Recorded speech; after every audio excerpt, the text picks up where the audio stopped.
Voilà, gloire au Seigneur. Amen. Ça va? Écoutez ce qu'on va faire si vous voulez. Qui c'est qui s'attend à une parole de Dieu ce soir? Qui c'est qui a besoin dans son cœur d'un mot de Dieu? Amen. Alors je voudrais qu'on fasse quelque chose, si vous voulez, on va tous se lever ensemble. Amen. On va se lever ensemble, on va demander la grâce de Dieu sur nous pour ceux qui le veulent. On n'est pas venu à la réunion ce soir, écoutez, devant Dieu. Moi je suis venu à la réunion pour être béni. C'est vrai ou quoi? On a besoin de quelque chose dans nos cœurs de nouveau, de frais. Amen. Alors on va prier le Seigneur. Au fond là-bas, qui c'est qui a besoin du Seigneur ce soir vraiment, dans son foyer, dans sa famille, qui a besoin? Et c'est une question sérieuse que je pose ce soir. Qui c'est vraiment qui a besoin d'une intervention de Dieu ce soir? Moi je lève ma main. J'ai mon père qui a besoin, moi j'ai ma famille qui a besoin. J'ai mes beaux-frères qui ont besoin. Alors je vais prier le Seigneur maintenant. Que tous ceux qui ont besoin, qui lèvent la main et moi, on va prier. Seigneur éternel, nous te louons, nous te rendons grâce ce soir. Éternel, que tout-puissant, au nom de Jésus, que tu puisses chasser toute opposition, Seigneur Jésus, ce soir. Que tu puisses, Seigneur, disposer nos cœurs à ta parole la vérité. Elle est la lumière qui éclaire nos ténèbres, Seigneur Jésus, elle est puissante, ta parole. Seigneur, dispose nos cœurs, parle à quelqu'un ce soir. Seigneur, ramène un rétrograde. Seigneur, appelle quelqu'un qui ne te connaît pas. Fortifie celui qui est fatigué. Réveille l'esprit, Seigneur Jésus, de celui qui est fatigué. Dans le nom de Jésus, pour ta gloire. Amen. On dit Amen ensemble? Amen. Voilà. Accordez-moi quelques minutes. Je ne vais pas être très long. Mais je voudrais aller à l'essentiel. Amen. Je voudrais vous parler de quelque chose ce soir d'important. Vous savez, le mot évangile, vous savez ce que ça veut dire le mot évangile? Est-ce que vous le savez? Vous le savez là-bas au fond? Le mot évangile veut dire bonne nouvelle. C'est une bonne nouvelle l'évangile. Et quand on écoute la parole de Dieu, quand on sort d'une réunion, normalement, on doit être heureux. La parole de Dieu doit procurer quelque chose de bon dans nos cœurs. Excusez-moi, mais devant Dieu, ce que je vous dis, c'est la vérité. Une réunion, on ne devrait pas la subir. On ne devrait pas subir une réunion. Pourvu qu'ils finissent de prêcher, que je rentre vers moi. C'est pas normal, ça. Pourvu qu'ils se dépêchent, on va vite, que j'ai envie d'aller me coucher. Il y a un problème, là. Est-ce que nos cœurs sont toujours ouverts pour recevoir la parole de Dieu? Qui c'est qui est chrétien ce soir? Qui lève la main? Qui est baptisé? Levez-vous main bien haut, ceux qui sont baptisés. Tout le monde est baptisé, pratiquement. Il n'y a pas de chrétien. Quelle beauté. Alors, j'aimerais vous encourager ce soir. Amen. Amen. J'aimerais pas vous dire ce que vous n'avez pas. Parce que c'est fatigant, hein, t'as pas ça. T'es pas beau. T'as pas de sous. C'est la honte quand on nous dit ce qu'on n'a pas. Mais j'aimerais vous dire ce soir ce que nous avons. Ah oui, quelle beauté de savoir qui en est, nous les chrétiens, les enfants de Dieu. Quel encouragement pour nous de savoir qui en est, les frères. Écoutez, je vais vous dire quelque chose. Vous savez que vous n'êtes pas n'importe qui. Qui c'est qui le sait? Amen. Vous êtes l'église de Jésus-Christ. Alléluia. On va vivre éternellement au ciel avec le Seigneur, avec les anges, pour l'éternité. Les problèmes qu'on a ici-bas sur la terre, c'est que passager. Et j'aimerais vous parler d'une puissance que nous possédons, que nous avons, nous les chrétiens, les serviteurs de Dieu, l'église de Jésus-Christ, la mission Vie Lumière, ce que nous possédons. J'aimerais vous parler ce soir, je vais vous prendre un texte de la parole de Dieu, je vais prendre quelques points avec vous, et j'aimerais qu'on sorte de cette réunion fortifiée, dire Seigneur Jésus, le diable, il va prendre des coups en sortant là. Que Dieu soit béni. Ça va bouger chez moi, ça va bouger avec mes petits, ça va bouger dans mon foyer. Peut-être que le diable m'a fait du mal ces jours-ci, mais là, quand je vais me relever là, ça va être très puissant. Amen. Vous y croyez? Amen. Que Dieu soit béni. Écoutez bien. Apocalypse 12. La Bible dit, nous parle du diable dans Apocalypse 12, la puissance de Satan, qui va bientôt, là, dans la grande tribulation, mais je vous prends un texte, je sors le texte du contexte pour... c'est pas un prétexte, hein, mais c'est pour annoncer la parole de Dieu, pour vous montrer quelque chose de fort que nous possédons. Apocalypse 12. On nous parle du diable, de toutes les puissances démoniaques. Et croyez-moi que le monde, vous savez que le monde gît sous la puissance de Satan, hein, devant Dieu. Le monde gît sous la puissance de Satan. Hier, j'écoutais un homme qui parlait justement de la Saint-Valentin, il expliquait un peu que c'était un diabolique, tout ça. Ouais. Enfin, je disais à quelqu'un, mais il n'y a pas que la Saint-Valentin. Hey, toute la terre entière, le monde tout entier, dit la Bible, gît sous la puissance de Satan. Donc il est partout, l'ennemi. Partout, il n'est pas qu'au restaurant. Il est partout. Partout, partout. Et face à cette puissance démoniaque, nous avons quelque chose. ou plutôt nous avons quelqu'un, une personne, disait Payan. Écoutez bien, verset 11, écoutez bien les chrétiens devant Dieu, ce que nous avons, ça, ce que je vais dire maintenant, nous l'avons dans notre vie. Hein. Ils l'ont vaincu, le diable. Ils l'ont vaincu à cause d'une seule chose. Ils l'ont vaincu à cause du sang. Amen. Dites pas Amen. Amen. À cause du sang. Et j'aimerais vous parler ce soir de la puissance du sang de Jésus. Quelle beauté. Seigneur Jésus Tout-Puissant. La puissance du sang de Jésus. Alléluia. La puissance du sang de Jésus qui est sur ta vie. Hein. Elle n'est pas à Jérusalem, à Golgotha, elle n'est pas juste là, elle est sur ta vie. Là, maintenant, ici, dans l'église. Elle est dans ton cœur. Tu as été lavé par le précieux sang de Jésus.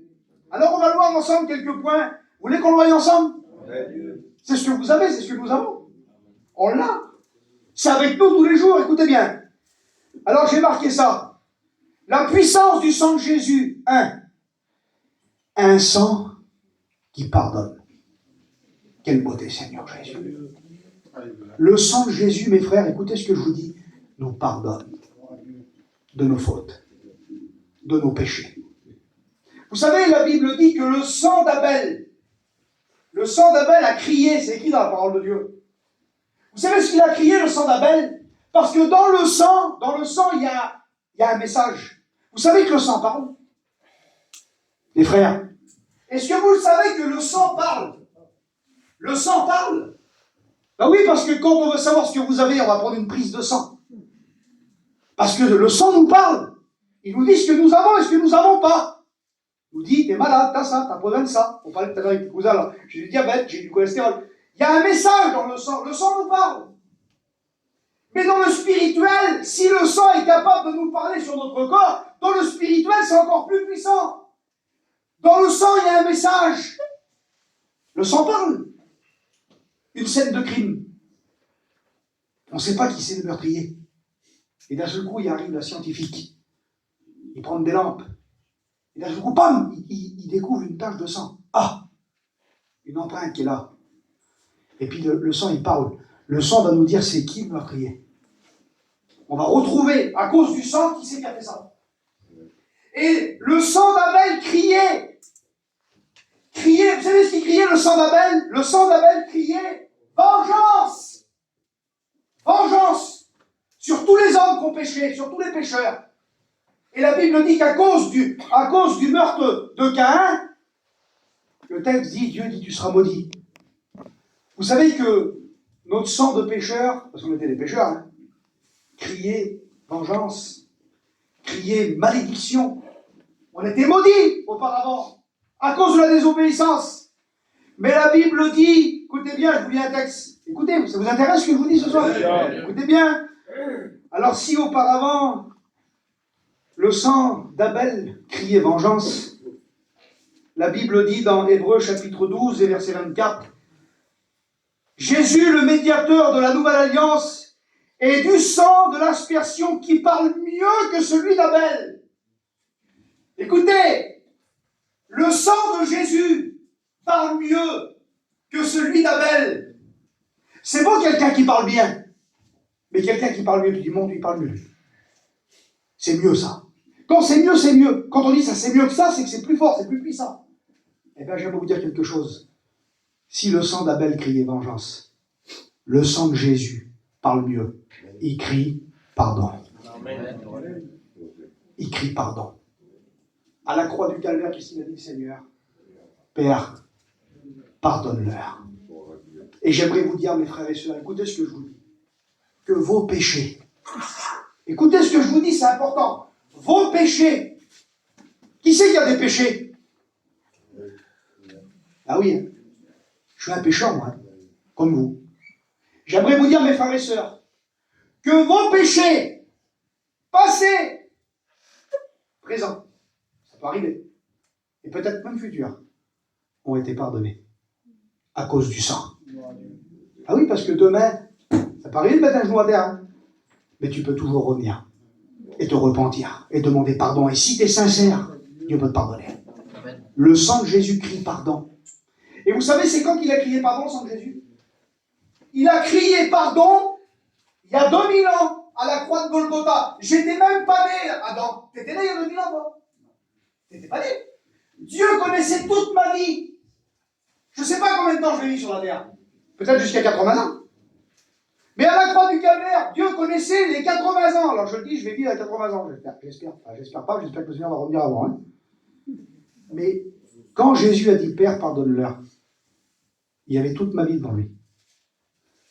Vous réalisez ça? Que quand Jésus est mort à la croix, qu'il a dit, Père, pardonne-leur, il y a toute ta vie.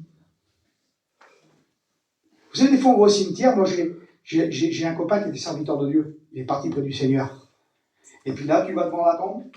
Il y a une date de naissance et une date de décès. Au milieu, il y a un trait. Ça, c'est la vie de l'homme. Et bien, quand Jésus a dit, Père, pardonne-leur, il a pardonné toute la vie de la personne. Il n'a pas pardonné qu'une partie de la vie. Il a pardonné toute notre vie. Le sang de Jésus nous purifie. Il nous pardonne. Donc, c'est un sang qui nous pardonne. Quel beauté, mes frères. Ah oui, quel encouragement, l'ancien. Parce que des fois, la semaine, c'est pas terrible, mon cousin, des fois, coup de colère, monsieur, alors la chair, là, c'est dur. Mais je viens au culte. Et puis, je viens devant mon Seigneur. Ah, Dieu, pardonne-moi, Seigneur. Pardonnez, excuse-moi, je regrette, Seigneur, ce que j'ai dit. Et tu sens, vous vous sentez accusé, là? Non, je me sens aimé. Je sens le sang du Seigneur qui vient sur moi et qui me dit, ouais, tu prends ta Sainte, que Dieu soit béni. Ah oui, mais il faut regretter. Il faut demander sincèrement pardon à Dieu. Et dire, Seigneur, je marche avec toi. Que Dieu soit béni. Ça, c'est un sang puissant. Que Dieu soit béni. Donc, si le sang d'Abel criait vengeance, le sang de Jésus criait pardon. Amen. Alors, si Jésus vous a pardonné, écoutez, qui c'est qui l'a pardonné, le Seigneur? Alors, pardonnez aussi. Pardonnez. Les frères et sœurs, écoutez, Dieu vous a pardonné, alors pardonnez. Amen. Deuxième point, je vais aller vite fait, je ne vais pas être très long. Le sang de Jésus crie pardon, quelle puissance! Le sang de Jésus crie aussi un sang qui protège. Vous savez qu'il y a une protection dans le sang de Jésus? Il y a une protection. Devant Dieu, écoutez ce que je vous dis, Seigneur Jésus. Tous ceux qui sont chrétiens et de nouveau, c'est important ce que je vous dis ce soir. Vous êtes protégés. Il y a une protection sur vous. Et écoutez, je vais vous dire quelque chose.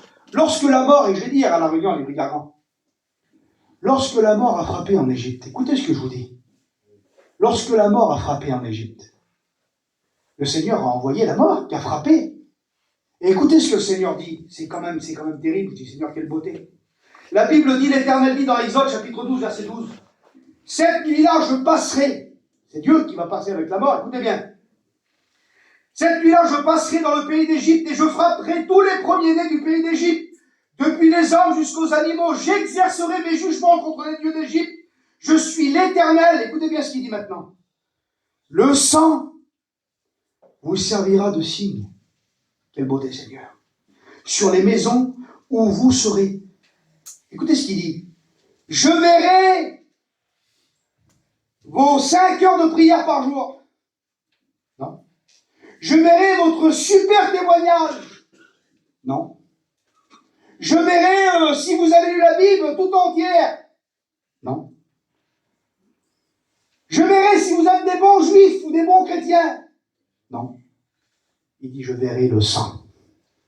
Et à cause du sang, la mort ne pourra pas frapper.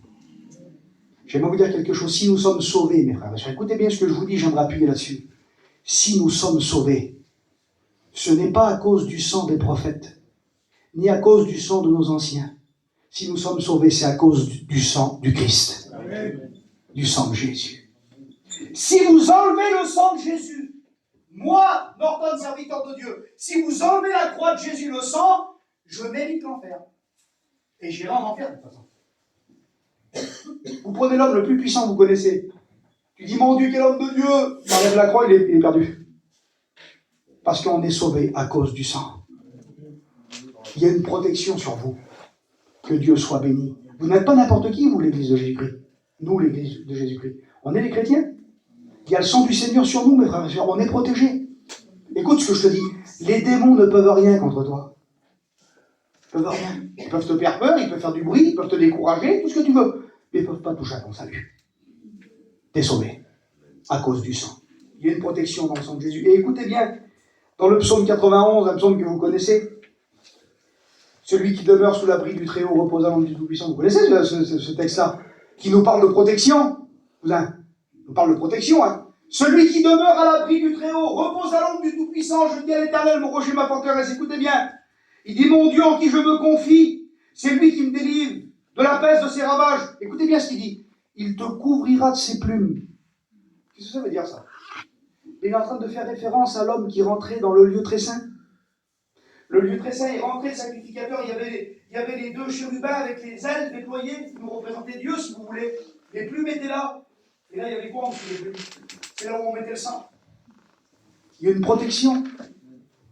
Et je vais te dire quelque chose. Le sang de Jésus te protège tout le temps. Quand tu pries et quand tu pries pas. Quand tu es un super chrétien, que tu es à la réunion tous les jours et que des fois tu es un peu fatigué. Le sang de Jésus te protège. Que Dieu soit béni. Nous ne méritons rien. Si nous sommes sauvés, c'est par grâce. La Bible dit, c'est par grâce que vous êtes sauvés. Et cela ne vient pas de vous, c'est le don de Dieu. C'est un don, le salut. Écoutez, c'est terrible parce qu'il y en a qui ont du mal à accepter ça, que le salut c'est un don. Il y en a qui ont du mal à l'accepter. Ils voudraient rajouter un petit peu. Et Dieu dit dans la parole de Dieu, le don gratuit de Dieu. Il insiste, le Seigneur, de dire que c'est vraiment gratuit. Hein. S'il aurait dit, le don de Dieu, le don c'est déjà un don, c'est déjà gratuit un don. Mais il dit, le don gratuit, il insiste, le don gratuit de Dieu. S'il aurait juste dit le don de Dieu, c'est déjà gratuit un don. Mais il insiste, le Seigneur, pour nous faire comprendre que le don gratuit, c'est un don qui est gratuit, parce que dans le monde, les dons ne sont pas gratuits. Dans le monde, c'est je te donne, tu me donnes. Et vous savez qu'il y en a qui croient, que le salut s'achète. Il y en a qui croient qu'ils peuvent payer leur salut. Et ça, c'est toutes les religions du monde. Hein. Dans l'islam, il faut payer ton salut. Témoin de Jéhovah, il faut payer ton salut. Dans toutes les religions du monde. Mais nous, notre salut, on ne l'a pas payé. On ne le méritait pas. Il est venu payer pour nous. Il a versé son sang. Et à cause que j'ai compris la valeur du sang, à cause que j'ai compris la valeur du sang de Jésus, je ne peux plus marcher comme je marchais avant. Non, c'est par amour, c'est pas forcé. C'est par amour que je vais à la réunion. C'est par amour. Je continue 5 minutes et je vais terminer. Écoutez bien. La puissance du sang de Jésus, un sang qui nous lave et qui nous purifie.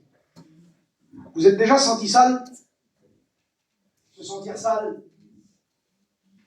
C'est terrible quand tu te sens sale. Quand tu es en mission, là, tu as monté le chapiteau, tu as tapé avec la masse, et puis tu es en sueur, tu as lavé les campings, tu es fatigué, tu as fait de la route, tu te sens mal. Dis voir la vérité, le corps, là, tu te sens vraiment mal. Alors tu n'attends plus d'avoir l'eau, tu arrives au milieu de la place. À quelle heure qu'ils ont mis l'eau, les hommes? À quelle heure qu'il y a le courant? Ben oui, tu n'attends plus que la douche, le chauffage dit que tu te laves, que tu te sens frais. Tu as besoin de te laver. Parce que quelqu'un qui vit dans la saleté, à part, excuse-moi, quelqu'un de psychologiquement un peu, mais quelqu'un qui est normal, il ne peut pas se sentir bien s'il est sale. Il ne peut pas se sentir bien. Ben, excusez-moi, mais un petit bébé, quand il est sale, il pleure. On a besoin d'être propre. Et voilà, c'est que le problème qu'on a, c'est qu'on peut laver notre corps avec un gant de toilette, excusez-moi, de l'eau et du savon. Mais l'âme, on ne peut pas la laver avec un gant de toilette et de l'eau. La seule personne qui peut laver l'âme de l'homme, c'est Jésus. Et c'est pour ça que quand on se convertit, on se sent tellement bien. Vous vous souvenez le jour où vous êtes converti? Quand arrivé à la réunion, tu étais sale, tu étais malheureux, ton âme avait besoin d'être lavée. Et là, tu es venu avec repentance, Seigneur, pardonne-moi, Dieu. J'ai besoin de toi, tu as crié à Dieu, le Seigneur a dit que son sang. Il a lavé ton âme. Ça s'appelle le bain de la régénération. Il a trempé ton âme, ton esprit, dans son sang, et t'es un homme nouveau. Et tu pleures comme un petit bébé, t'es joyeux, quelle beauté. Parce qu'il t'a purifié. Et je te le dis ce soir, peut-être que dans ton cœur, il y a des choses qui ne sont pas la gloire de Dieu. Et si tu te repens ce soir, et tu dis, Seigneur, ton sang est efficace pour enlever tous les mauvaises pensées que j'ai, tous les regrets que j'ai dans mon cœur. Le Seigneur peut venir ce soir avec son sang et laver encore ton cœur ce soir. Dites pas gloire à Dieu. Amen. Seigneur Jésus, moi je trouve que c'est important, le sang du Seigneur, un sang qui guérit. Un sang qui guérit les corps. La Bible dit, c'est par ses meurtrissures que nous sommes guéris. Un sang qui guérit toujours, qui guérit aussi l'âme. Parce que l'âme a besoin d'être guérie, mes frères et sœurs. Que Dieu soit béni. Je vais terminer maintenant. Un sang qui nous rachète. La Bible dit qu'on a été racheté par son sang pour appartenir à quelqu'un d'autre. Auparavant, on était sous la loi de Moïse. Mes frères, on appartenait à un autre. On était sous la malédiction de la loi. Vous savez qu'avant de devenir chrétien, on était maudit. C'est important ce que je vous dis. Peut-être personne ne le savait, ça. Avant de devenir chrétien, on était sous la malédiction de la loi. On était maudit. Mais à cause du Christ, on était racheté de la malédiction de la loi pour appartenir à un autre. Et depuis 22 ans, c'est pour ça qu'on ne s'appartient pas. Vous ne vous appartenez pas. On ne s'appartient pas à nous-mêmes. On a été racheté par le Seigneur. Il nous a rachetés par son sang. Tu appartiens à Dieu aujourd'hui. Et comme tu appartiens à Dieu, tu ne peux pas faire ce que Dieu veut. Parce que tu lui appartiens. Tu es à lui. Alors écoute bien, je te dis quelque chose. Hein. Si vous lui appartenez, écoutez voir, c'est important ce que je vais vous dire. Si vous lui appartenez, il ne va pas vous jeter à la poubelle. Il va prendre soin de vous. Il vous aime. C'est un Dieu d'amour que vous avez. Et qui ne vous rejette pas, qui vous tend la main. Les hommes nous rejettent. Excusez-moi, mais je le dis, les hommes sont méchants. Le cœur de l'homme est méchant. On vit dans un monde méchant, mes frères et sœurs. Mais Jésus est gentil. Amen. Jésus est bon. Amen. Jésus est rempli d'amour. Et je termine maintenant avec le dernier point. Avec Hébreux chapitre 10, verset 20. Je termine maintenant. Écoutez la puissance de son sang. Écoutez bien, je lis le dernier verset pour ceux qui s'intéressent peut-être. Son sang nous a ouvert la voie. Il y a une route qui est ouverte. Auparavant, cette route était fermée. On n'avait pas accès, on ne pouvait pas y aller. Mais à cause du sang, le Seigneur, il a ouvert cette route-là. Je lis, c'est dans Hébreux, chapitre 10, verset 19. Ainsi donc, nous avons au moyen du sang de Jésus, vous voyez pas la puissance qu'il y a dans le sang de Jésus, hein. Nous avons au moyen du sang de Jésus une libre entrée dans le sanctuaire. Ça veut dire quoi? Dans la présence de Dieu. Tu peux rentrer dans la présence de Dieu. Tu peux rentrer ce soir à cause du sang. Pas à cause de ta gentillesse. Pas à cause que tu pries bien. Il y en a qui croient que pour rentrer dans la présence de Dieu, il faut bien prier. Il faut avoir une belle voix. Pas à cause que tu viens devant avec les mains levées et tu te mets à genoux. Pas à cause de ça. À cause d'une seule chose. Du sang. Tu te présentes devant Dieu avec le sang. Seigneur, Jésus, à cause de ton sang, je peux m'approcher de toi, Seigneur. Quel privilège que tu as. Alors ne vous privez pas de rentrer dans la présence de Dieu. Alors je vais prier maintenant. On va fermer nos yeux si vous voulez. On va fermer nos yeux, on va prier. Seigneur Tout-Puissant, Éternel Dieu. Seigneur, toi les fardeaux lourds. Toi les fardeaux des cœurs barodés. Toi ce qui pèse au nom de Jésus. Seigneur, délivre les captifs. Dans le nom du Seigneur, relève celui qui est fatigué.